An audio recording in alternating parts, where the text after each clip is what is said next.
They told me the mapping was a formality. That was the word the intake coordinator used when she handed me the gray waiver and pointed me toward the back of the queue. Formality. 40 seconds in the resonance chair, she said. The probe reads the neural signature, prints a classification code, and you're done before the next cadet sits down. Routine.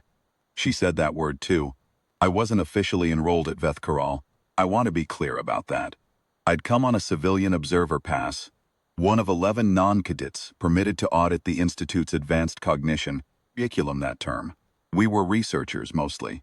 A pair of xenolinguists from the Meridian Compact, a retired signals officer writing a monograph, be on contract to catalog the Institute's assessment methodology for a university department that had more grant money than patience and wanted a field report by end of quarter. I was not a student, I was not a recruit, I had no stake in any of it. The classification session was open to observers. I sat in the back with my notebook and watched 43 cadets cycle through the chair in under 2 hours. The cognitive resonance probe, the Veth'Karal model, third generation, looked nothing like the instrument I'd read about in the briefing package. I'd expected something clinical. What they'd built was closer to architecture. A seated frame of pale composite alloy, surrounded by 6 articulated sensor arms that curved inward like the ribs of something that had once breathed. The arms didn't touch the subject. They didn't need to.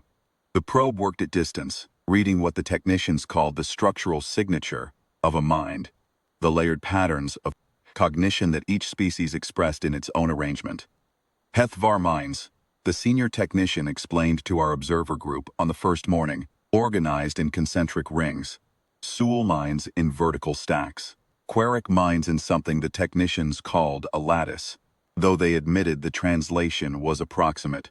40 seconds per cadet. The arms moved. The display above the chair resolved into a signature, clean geometry, species-specific, and the printer beside the technician's station produced a card. Classification code, cognitive tier, recommended placement, 30 seconds. Every time. I watched all 43 of them. At the end of the session, one of the Institute's junior administrators approached the observer group and offered, as a courtesy, she said, a professional gesture toward the audit, to run any of us through the probe if we were interested. 3 of the xenolinguists declined. The retired signals officer raised his hand immediately, curious in the way only former military men are curious about machines designed to measure things. He went in, came out 41 seconds later with a card and a slightly dazed expression. The rest of the observers drifted toward the exit. Don't know why I stayed. Curiosity, maybe. Or the specific boredom of a man who has been watching other people do interesting things for 3 weeks and has filled exactly 1.5 notebooks with other people's experiences. I told the administrator I'd take the courtesy run. She showed me to the chair. I remember the arms moving. I remember the soft harmonic the probe emitted.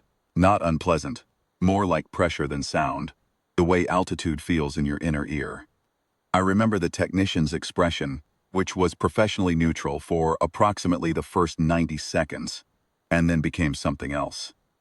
The display didn't resolve. I know this, because I was watching the administrator's face, and her face was watching the display, and at some point, her expression shifted from polite professional interest to the particular stillness that precedes a decision about who to call. The arms kept moving. The harmonic held. Cadets from the next scheduled session began filing into the anteroom and were quietly redirected. Second technician arrived. Then a third, and then a fourth I hadn't seen before who came in carrying a secondary calibration unit and set it on the table beside the station without saying anything to anyone. They spoke to each other in low tones in standard Veth'Karal and occasionally glanced at me, the careful restraint of people who have been trained not to alarm subjects. I wasn't alarmed. I was, if I'm honest, a little bored. The chair was not comfortable. I'd been sitting in it for, I checked my watch at one point, 40 minutes, and the most dramatic thing that had happened to me was a mild pressure behind my left eye that came and went in slow pulses. I asked the nearest technician if there was a timeline on this. She said she would need to check with her supervisor. The supervisor arrived 11 minutes later. She was Veth'Karal, senior rank, the kind of institutional composure that comes from decades of not reacting to surprising data in front of subjects. She reviewed the display for a long time. She asked the technicians several questions I couldn't fully follow. Then she came to stand beside the chair and looked at me with the focused attention of someone encountering an unfamiliar object that has appeared in a familiar place. She asked me if I was experiencing any discomfort. I said my left eye was a little sore. She nodded as though I had confirmed something and returned to the display. At some point, a cadet from the next cohort peered through the observation window in the anteroom door, saw the cluster of technicians and the still active probe display, and retreated without asking a question.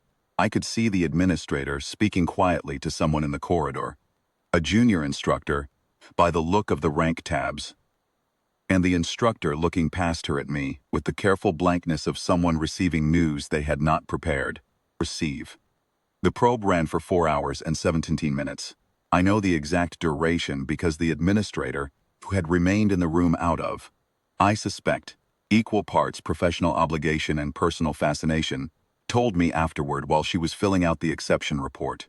4 hours, 17 minutes, and some seconds. The longest prior session in the Institute's recorded history had been 11 minutes. Quark cadet, whose lattice structure cognition had required extended calibration.